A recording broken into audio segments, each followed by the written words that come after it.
Welcome, everybody, to our next session of the day. My name is Elspeth. I am your moderator today. I will be helping with tech support and moderating the chat. Please note this session is being recorded. I do not work for Zoom, but if you're having problems, mention it in the chat and we'll see if we can help. We are aware that Zoom is being kind of a jerk today, so please be patient. When the session starts, there's going to be about 20 minutes of presentation, followed by about 20 minutes of Q&A. But whatever happens, we're going to be ending in 40 minutes sharp. If you have a question for the Q&A, you can please enter it into the chat window. That's the easiest way to do this, and I will select as many questions as we have time for, roughly in the order asked. Do please keep those questions more or less family friendly. Any abusive behavior will result in removal from the session, and a repeat performance will result in getting booted from the event without a refund. With that, let me introduce our speakers from prime time today.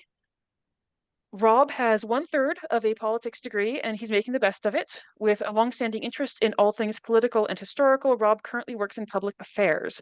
On the pod, he covers all things niche, quirky, and ceremonial in politics today. This podcast is a blessing for Rob's wife because he never shuts up about this stuff anyway, and at least now he has an outlet for it.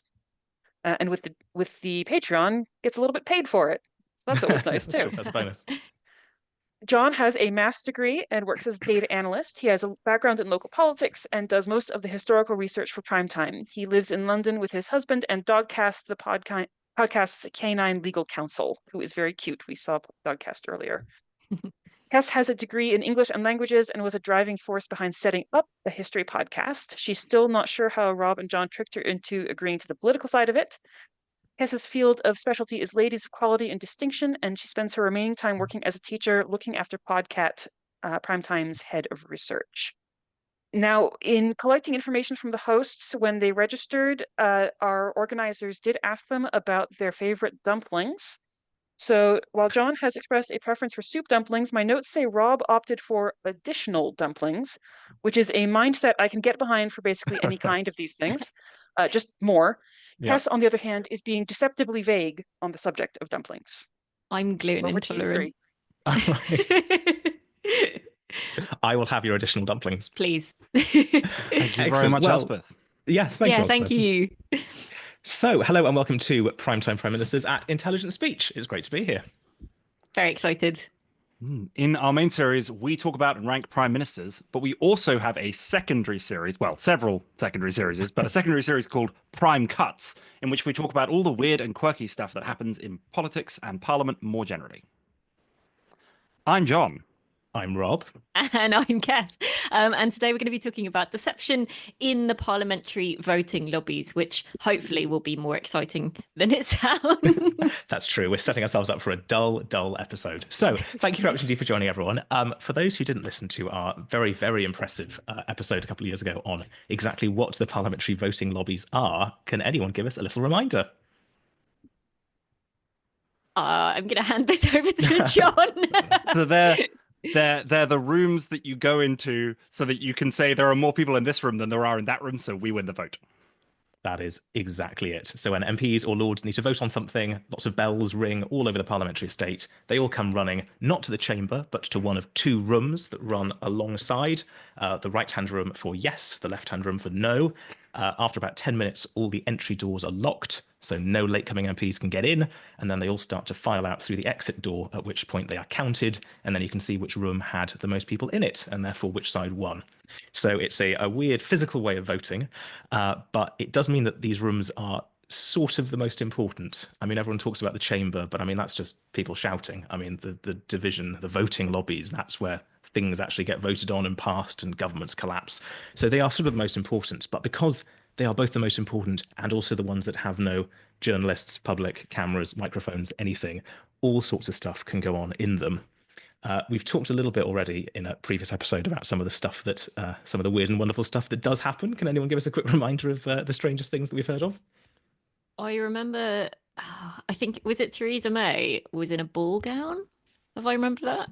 That was exactly true. Yeah, she was off to a fancy event and a vote was called, so she voted against her own leader wearing a ball gown, which is quite impressive. But more appropriately for the for today's theme of deception, I believe someone once voted dressed as Santa Claus because they were. I think it was Ed Balls was taking the parliamentary what was standing in for Santa at the parliamentary Christmas party, and a call of democracy occurred, and therefore he was required to dash to the voting lobbies. What vote was that? Was it like a political one? Like, has Father Christmas just like involved himself in politics? Is this like an international incident now? The North Pole got a lot of letters saying, we saw Father Christmas voting. We don't think this is appropriate. Yeah. Coal in everyone's stockings. Yeah, Elspeth says more politicians should show up in costume. I agree. It's all very boring, just suits and ties and stuff. More Father Christmas. But yeah, so that's some of the funny, weird, and wonderful stuff that happens. There's also the usual sort of pressure and cajoling and trying to convince your colleagues to vote the right way. But today, we're not talking about Father Christmas outfits. We are talking about lies and deception and dissemblance and all that sort of stuff whilst MPs vote. So picture the scene. You two are in one of the voting lobbies during a vote. What might you lie about? What might you want to lie about? What might I want to lie about? I don't know who I am. Who you are. That's an excellent one. Okay, I think that's going to be point 2. Any other things you might lie about? You might have accidentally ended up in the wrong lobby and want to try and get your way out of that situation. You are absolutely right. The first type of lying we're going to talk about is pretending you're not even there. Okay. And, yeah, I know. And this does happen more than once. I mean, the yes room and the no room are quite near each other and almost identical. And there are lots of MPs running around. So it's a bit confusing and people do end up in the wrong room sometimes. And as you say, if you end up in the wrong room, the doors do get locked. And if you don't notice in time, you're stuck in the wrong room. So people just try to avoid voting by pretending they're not there. And sometimes people will try and embarrass the government by putting to the motion that the question not be put. So suddenly where you're expecting yes to be and no to be the wrong way round. I definitely remember a story about somebody running to make it to a division at the last minute, and they had about 8 seconds to get through the doors and just followed an MP that they thought was voting the same way as them, who went, yeah, it's an important one, you should follow me this way, and suddenly you're in the wrong lobby. This feels like a very chaotic way to vote. There's a very chaotic way for like British like democracy to function. It's too late to protest, Cass. That's true. And also just because, I mean, everything is too small, the chamber's too small, the rooms are too small, it's just far too packed. It's like a tube train. But yeah, so there we go. First type of lying is pretending you're not there. So this does happen quite a lot. One time that I did quite enjoy was a few years ago when a Scottish MP called Angus MacNeil, who is in fact the MP for John's favourite Scottish constituency. Nihilinen and Yer. Indeed he was. He was the MP for Nihilinen and Yer. Was apparently chatting, walking and talking with some colleagues. A vote was called. He kept walking and talking, wasn't quite paying attention to which room everyone was walking into, ended up in the wrong room. The doors were locked. So he didn't want to go to the exit door and be actually counted for the wrong side. So how did he lie? How did he pretend he wasn't there? Please tell me there was some sort of heist situation where he had to like escape through a laser fence in order to get out. Climbed out the window. Extreme camo. Like, did he dress up? Was there like a hat stand in the corner with loads of coats and he was like hiding behind all the coats? That would have been absolutely amazing. He just hid with all the other Father Christmases who were there. Just lined up going, oh. Not quite. He actually hid in the toilet, which is not, it's not impossible. There are loos attached to these lobbies. And so he hid in the loo. I mean, he didn't hide very well because, I mean, everyone knew he was there. Apparently some MPs thought he'd been taken ill, but then quite quickly they realised what was going on. And so there were lots of jokes shouted through the door, I gather. But he managed to stay locked in there for long enough that, the vote happened and he managed to just sneak away after everything had happened. This is what my year 9s do when they try and not come to my English lessons. They just, they just like, nope. I can't believe that actually worked. Hiding in the loo for your problems to go away does work. It absolutely does. And I think they sort of use it as like a bit of a fail-safe. Like each lobby has a loo and people do occasionally use it when they get lost. So that it happened to him. The former Conservative MP Rory Stewart, who I gather hosts his own political podcast nowadays. This is nearly as good as this one. I think it's the most popular podcast in the UK. So But nearly as good, right? I know, not that I'm, taking notes or anything, or screaming into my pillow every night. But he did it, and I think my favourite one a few years ago was when a Lib Dem minister accidentally got into the wrong room. Now that's particularly important because, as John's shocking intake of breath will tell I us, hate it when you guys do this. Because Tell me. if you vote against a government that you're part of, you're fired just automatically. Oh no! Yeah. So yeah, Oh no! for the other two, this is embarrassing. For him, it was career-ending. So Oh, good. he hid in the loos with real conviction. Properly hiding in the he's in the cistern, like he's getting.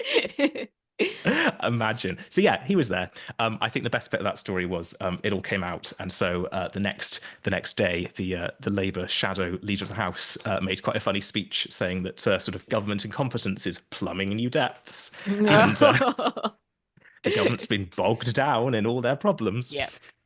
Yeah, I'd quite like to see the faces on the Labour speechwriting staff that morning where they were told that they had to write some toilet jokes. This is us when we were doing Devonshire. Was it Devonshire? The second Devonshire episode. The Duke of Newcastle. Newcastle. Sorry, Devonshire. I was I know. testing you. There are more toilets than you think in our series. Isn't that weird? There you go. Anyway, so that's perfect. That is the first type of lie that you can do. You can pretend that you are not there at all, and you can hide in the loos. Another thing, which you've already mentioned, and my second type of lying that can happen in the parliamentary lobbies, is pretending you're someone else. So not MPs pretending to be other MPs. Any other suggestions? Sending somebody on your behalf because you're in Nihilin and Yer, and you're like, look, it takes a really long time to get a carriage the whole way to London. Okay. That is exactly right. So people who aren't MPs sort of pretending to be and voting has a long and checkered history. There's quite a good story from 1771, so it goes back a long way, where a vote had to be retaken because someone found this just randomer trying to vote in one of the lobbies. This randomer was taken in front of the speaker and questioned quite harshly, and said, "My name is Thomas Hunt. I have no fortune, but live upon my life. I heard somebody in the lobby say the doors were open and that anybody might go in. I have been used to come into this house and gallery, and I have been counted in votes many times before." And That's so good. that's worse. That's not- I just need you to know that your whole like democracy thing that you think you've got going Yeah, on, it's rubbish. I've been taking part for ages. Oh, know. that's so good. How many votes had passed with like one vote in the last however many years? And he was the honestly, one swinging it. who knows? I love how it started with like, oh, it was an accident that's happened many times Yeah, before. it was the accident the first time. The first 5 times. Then I got a bit of a taste for it. Love that. But also, like, by that point, surely people recognized him. You know? Well, he's become an MP. They're like, he Yeah. must be the MP for Nihilin. And Yeah. Oh, it's that guy I've seen a couple of times. Yeah. He ideated, he believed, and he made it happen. Like He somebody, manifested. yeah, somebody I used to work with as a sort of inveterate networker used to wave at people that generally were more important than him in an attempt to try and build trust because they might think, oh wait, do I know him? And then soon they'd have a relationship and he'd be able to like wave as he walked past and say hi. That is sociopath behavior. I mean, yes, it absolutely is 100%. It's genius. behavior. It's I mean, yeah. absolute genius. But... Zaki, if you're out there, you know who you are. I think he does. So yeah, that's one example. But this was an example of a guy sort of taking it upon himself to pretend. But as John says, back in the especially Victorian era, MPs used to get quite good at just sending people to vote for them. And so these people would sort of turn up with, coat up and hat down and sort of shuffling through the lobbies. So why might an MP just send someone on their behalf? Unlike Thomas Hunt, they're not like obsessed with being in lobbies all the time. I don't know. They've got better things to do. Yeah. Gambling. Are they gambling? Victorians, they were always gambling. Right? Possibly. Also a bit of drinking. They may have had a few too many sherries over lunch and decided they couldn't stand up. Some of them were working. I mean, this was back in the days before MPs got a salary. So some of them were like, well, I can be an MP, but only when I'm not on the job. So all sorts of reasons. But also the Victorian era was a time where there was a lot more scrutiny. So for hundreds of years, Parliament had been very bad at actually telling anyone what happened in Parliament. So like the laws would be published and stuff, but every time like a journalist came along, they'd be like, "How dare you, you grubby journalist, poking Telling your nose, people about what happened in here. poking your nose in our business." But about the Victorian era was the time where, parliamentary transcripts started to be published, and the lists of who actually voted and which way they voted started to be published. So there's more scrutiny. There were more an expansion of the franchise. So you had the Great Reform Act and things that started to increase the number of people who could vote. So MPs started to feel a bit more pressure to actually vote, and yet sometimes they couldn't be bothered or a bit too busy. So they sort of sent other people to vote for them, just sort of shuffling through the lobbies, pretending to be someone else. You know who they were sending, these Victorians, right? Who? Like, who did not have a job in the Victorian era? All these MPs' wives. They were going in there. They were like, That's they were going in brilliant. fake beard, like sticking it on, big top hat, like overcoat. And the as they're going through the door, the MPs are going, "Yeah, women here? Oh, no. So look, yes, it's me, Richard. Yes. Richard, And we played poker together." exactly. All the other MPs going like, "Goodness, Richard looks good in a corset. He should." Oh, why hasn't he worn it before? And that Basil, wow. What a guy. Maybe that's why, women's dress keeps moving over to men. Maybe. So they could vote more easily. Yeah, well, Richard, I thought he'd lost a leg in the Crimea. Why is he? I got better. Good for Richard. Oh, wait, hang on. So yeah, that happened a fair few times. And so, do you know how Parliament eventually put a stop to it? How it's easier or how it's harder now to send people to vote for you? Is it like the Pope Joan thing? They like lifted you up on a chair as you went through just to check. I don't think MPs are recognised by that part of their body. There's like a rule that you're not allowed to cover your face while voting, or you're not allowed to wear a hat, I think? That is exactly right. You've now got to remove your coat, your scarf, your hat, your sunglasses, all that sort of stuff. If you're voting, you've got to carry them.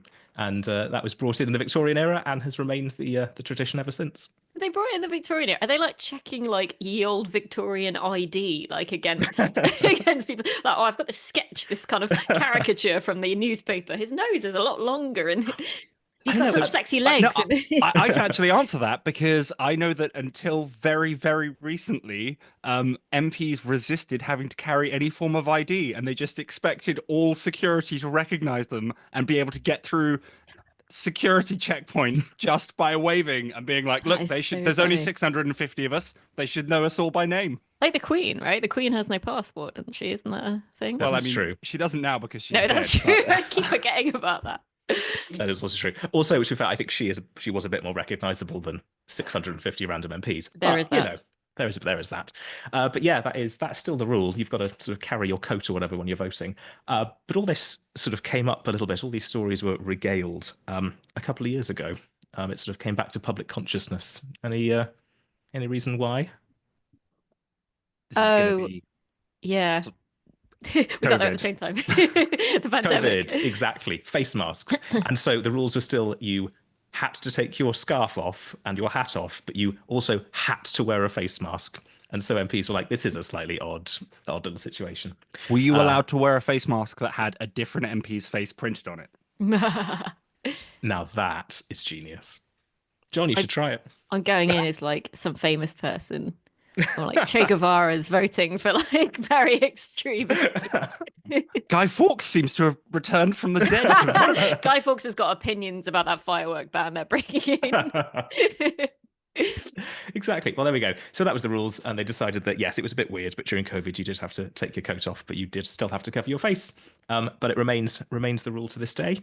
I mean, fundamentally, obviously, it's harder now to send someone to vote for you simply because there's just so much more security, and there were just huge police officers with even bigger guns there to stop you. But back in the day, that's what could happen. So that's our second way of lying. You can pretend to be an MP when you're not, sometimes sent by an MP, or sometimes, like our dear friend Thomas Hunt, you can just do it by yourself. Friend of the podcast. Friend of the podcast. Shout out to Thomas Hunt. My third and final way that people have been known occasionally to lie in the lobbies is a funny story. It's almost certainly not true, but the way this podcast works, if it's funny, It's definitely true. will believe it. Absolutely, because we are not academically rigorous. So, No, so, no, well, no, no, no, no. sorry, We'll tell John is- people that it's a funny story. This is come on, we're vaguely academically rigorous. I have books somewhere. John has Vaguely books. John academically has rigorous books. is a great title. I'm going to get that on a t-shirt. I can barely read, so no, I'm not. So this story goes all the way back to 1679, so way back in the Stuarts we're talking, and it was all Or our about podcast. before our podcast starts, exactly. So this goes back to then, and it's all about habeas corpus. Can anyone tell me what habeas corpus is? I can, well, oh, hang on, I'm going to make an idiot of myself here, aren't I? I recently read a Dorothy L. Sayers novel called Have His Carcass, which is named after a kind of deliberate mistranslation that Dickens came up with of habeas corpus, based on, I think, maybe the fake idea that in order to have a crime, you have to have a body. No body, no crime, right? I think that is exactly the joke that was made. The original meaning, the legal meaning of habeas corpus, is all about requiring courts to examine why people are in prison. So basically, it's all about, I'm in prison, I have a right to go before a court and actually have it justified to me why I'm in prison. So it's all about preventing illegal or arbitrary imprisonment. So it's like body of evidence. It's more about like the physical body of the prisoner has to be brought and sort of presented, and they can sort of, you've got to answer to them as to why you're being imprisoned. And so this goes back a really long way. But basically, it was during the exclusion crisis in the Stuart era, which I don't know if anyone can remember the exclusion crisis. Very well. It was, yeah, I remember it like it was yesterday. They were trying to stop James II from becoming king because he was Catholic. Oh, sure. Exactly. So this is interesting for a couple of reasons. Firstly, that was really the first issue that basically started political parties. Like in Parliament, it was just a bunch of randomers all just shouting at each other. But then this was the one issue that sort of made two sides coalesce and start to sort of have a bit of a leadership and sort of coordinate. So that's quite interesting. But also, yeah, basically people, because of a bit of anti-Catholic bias, were worried about James potentially becoming king. And so they were trying to sort of lay some foundational freedoms in law before he got in, basically. And so this was one of them. They were trying to really beef up the right of habeas corpus. And so someone introduced this bill. It went to the Commons, absolutely fine. Commons passed it. Then it went to the Lords for its final vote. And the vote was going to be really close. Pretty much a dead heat. So it's time to vote. The way that you vote in Parliament has remained the same, that you are counted by a couple of your own members. So MPs count each other, Lords count each other. And basically each side is counted by one person who supports yes and one person who supports no. And therefore they're meant to sort of check each other. So it's time for the vote. It's time to count the supporters of habeas corpus. Lord Grey is the Lord who supports yes, who is counting them. And Lord Norris is the opponent of the bill, who is also counting them. And Lord Grey, the supporter, is counting them out loud as they come through one by one. Lord Norris, the opponent, is listening and checking. And this all sort of goes fine. And then at some point, a particularly fat lord gets to the front of the queue.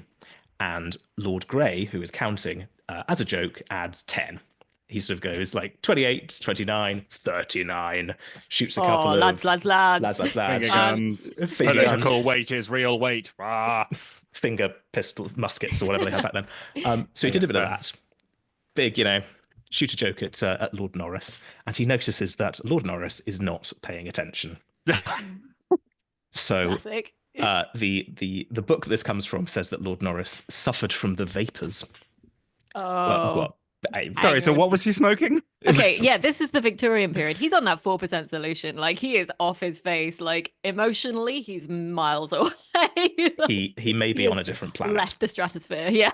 So who knows? He's on who the knows floor. why? But like... yeah, basically, he's not paying attention. And so funny. what happens is that Lord Grey goes, oh, well, I support the bill. I'm counting all the people who support the bill. The only person in this room who opposes the bill is not paying attention. 40, 41, yeah, 42. he just went with it. He thought, I can turn this fat joke into some deceptive arithmetic and then just 1,000 votes, 1,005 votes. 1 million votes for yes. And so they got to the end, and Lord Grey was like, well, I counted 57. And Lord Norris said, yeah, whatever. From the floor. Yeah, Lord Norris went. The unconscious Lord Norris did not fight back. And they went back to the chamber. They announced the result, and habeas corpus was approved. That's so good. And it was approved by 2 votes. Stop. So the story, which may or may not be true, is that habeas corpus, this sort of foundation of British liberty, was actually defeated in the Lords, but good old Lord Grey made a fat joke, turned it into a lie, and now we're all free from arbitrary imprisonment. So that's good news. One of like the foundations of our democracy is based entirely on just some dumb joke. Oh, God. That's the story. That's so British politics. Like, But it's also a wonderful example of, oh, I'm joking. just kidding. Yeah. Unless everyone's fine with it. And it turns out they were. Oh, yeah, Yeah, exactly. And so, is it true? Someone put it in a book. Definitely. Doesn't necessarily mean it's true. The total number of votes is actually bigger than the total number of lords who were there that day. Oh, it's 100% true, Rob. Are you kidding? It's so true. It's only 5 more, not 9 more. But who knows? But anyway, that's the story, and that is my 3rd and final example of how lies, deceit, deception, dissemblance, falsehood, and toilets all appear in the parliamentary voting lobbies. So thank you very much for listening. Thanks. Thank you for that. That was very interesting and very entertaining at the same time. So I'm going to remind everybody to go ahead and stick your questions in the chat. I'm going to kick things off by saying, for each of you, if you found yourself in the wrong lobby, which of these techniques would you take and how would you do it? This is such a good question. Yeah, I love that. I mean, I think hiding in the loo is a classic. I might take the trouble to tell people that I'm ill on the basis that way they might, they're not going to follow you in there. Yeah, Maybe. Exactly. That's a good Shout idea. insults at you through the door. Yeah, that's true. That could be a good idea. I think I'm very safety conscious. I'd want to ensure that it works. So I think I'd do all 3 of these things at the same time. I'd put on a hat, hide behind a lord in the loo, which, I mean, there's a scandal. So that might be what I'd do. Oh God, I've got no idea. I'm going to do some like crazy parkour stunt to get out. There must be like a secret door. These rooms are like 400 years old. There has to be some like secret panel door that like leads sneakily into some. Great. There's Like surely. Oliver Cromwell's old office or something. Yeah, surely. Yeah, Or like a loose floorboard that I could get under. I mean, the chamber is on one side, but each room does have windows the other side, so you could have a nice Go out the window. Yeah, tied up bed sheets, scale down the walls. Yeah, That'd be quite exciting. proper escape. As just everyone just watches me like climb slowly out this window. Almost with their That's not phone. more embarrassing. Yeah. Cass, the toilet's right there. There's an easier way of doing this. John's in the toilet, Rob. I'm not going in there. And so's a lord. So I mean, it's busy, occupied. Somebody has commented, Kess, as a woman, you can just carry a bin around and look organized and they won't assume you're an MP at all. Yeah, I'll whip my tea kit out and I'll be like, would anyone like... I couldn't possibly be here to vote. Melinda asks, I know during COVID there was some electronic voting and I think it's gone back to entirely in person now. Is anyone still suggesting there are more sensible ways of doing the voting than people sprinting hatless through Westminster for a bell, or was that just a pandemic blip? I think what Melinda hasn't realised is that most of the MPs, even today, still, I think, went to Oxford and Cambridge. And one of Oxbridge's favourite things is we should continue doing the really stupid, not organised thing that we've always done. Because we've always done it. How dare you imply that we change? This is exactly tradition. Like, of course, there's a more logical way of doing it, but of course, we're also not going to discuss that. That's true. I mean, tradition's big. I think like another reason is just if you're locked in the wrong room, that's bad. But if you're locked in the right room, that does mean that you can be locked in a room with somebody you want to talk to and who therefore can't get away from you. So, oh my God. This is immediately in my head now. This has become a romance novel immediately. Like, me and the MP across the other backbencher. No, you and the other backbencher are both hiding in the toilet. I open the stall and they're in there, and I'm like, hello. Love in the lobbies. Yeah. Drama with cats. I mean, I work for a university that's 150 years old, and we suffer from pretty bad case of, but we've always done it this way. I can't even imagine what it's like for a form of government that's, 400 years Yeah. old. So I do, on a more serious note, though, want to say that if MPs could vote remotely, they would. And one of the reasons why Parliament doesn't change is because basically people realize that it allows MPs to be less active. And that's ridiculous, but like the MPs never want to give off the impression that they're trying to stay in their faraway castle. But they would if they could. It forces you to turn up. That's true. Yeah. Rob asks, how long is it going to take to get through all the prime ministers, and what is the most surprising thing you have come across so far? Well, at the current rate, if we can do Rob one should know prime better than to minister- ask the timeline question, I might say. Yeah, He also that's has true. podcasts. As, but I think he's more productive than we are. as a mathematician, I can tell you that we currently get through about one a month, and that there are 60 if you include the 2 apocryphal prime ministers. However, the UK is currently producing prime ministers at a greater rate than previously. That's true. So I don't know. By the time we get there might be half a dozen more. Oh God, don't. We're going to be doing this till we die. 5 what years if- at least. Yeah, what if Britain produces prime ministers quicker than we're actually making them? If we do one a month, but we get a prime minister every 3 weeks, we are Don't. literally falling behind.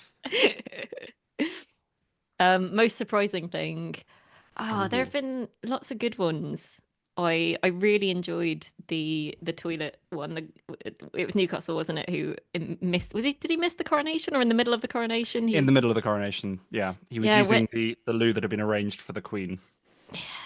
Yeah, I really like that one. I like the Hellfire Club as well. That was really fun. The devil More worship. on them in our next episode. Oh yeah, stay tuned. Good hook, Sean. Yeah, keep listening, everyone. The Hellfire Club, which sounds sexy and intriguing, and we're not going to tell you anything else about it. Yeah, exactly. But yeah, I just think the variety of characters is really interesting. Like you have some sort of generally like quite nice but dim ones, and then you've got some real schemers, and it's quite my God. interesting how such Bath. different, yeah, exactly, how like the different Personal people folk. end up in the same job. Christoph wants to know who the apocryphal prime ministers are. Go on, John. Well, so Lord Bath's the first.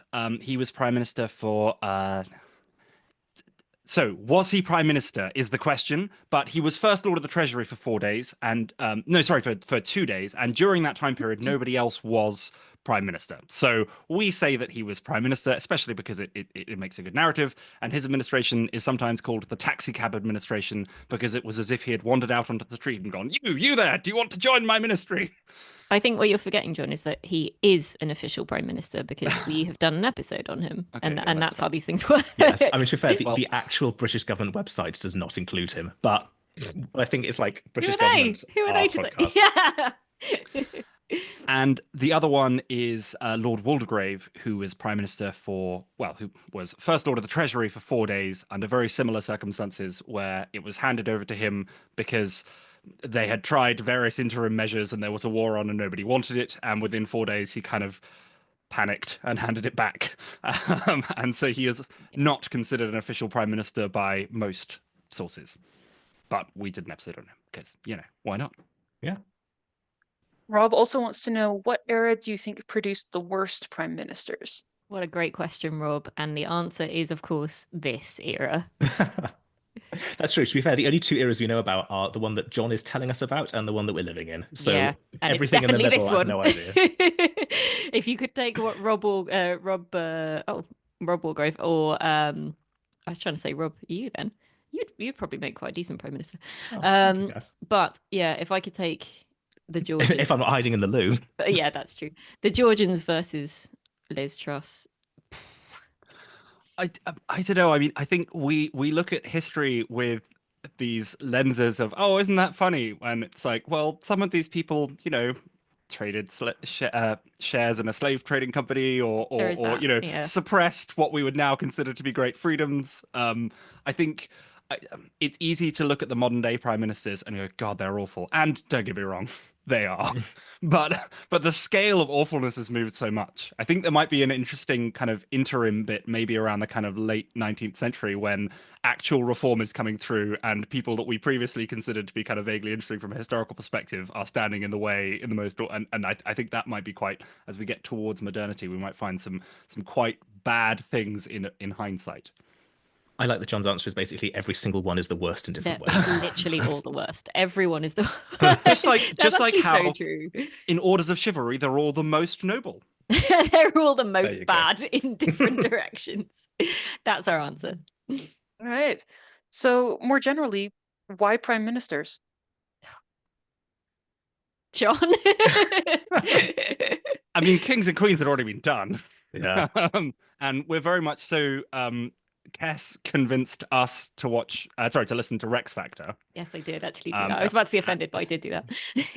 And also, Rob and I have long had an interest in politics. I'm speaking on your behalf there, Rob, but I've certainly been interested in politics for a long time.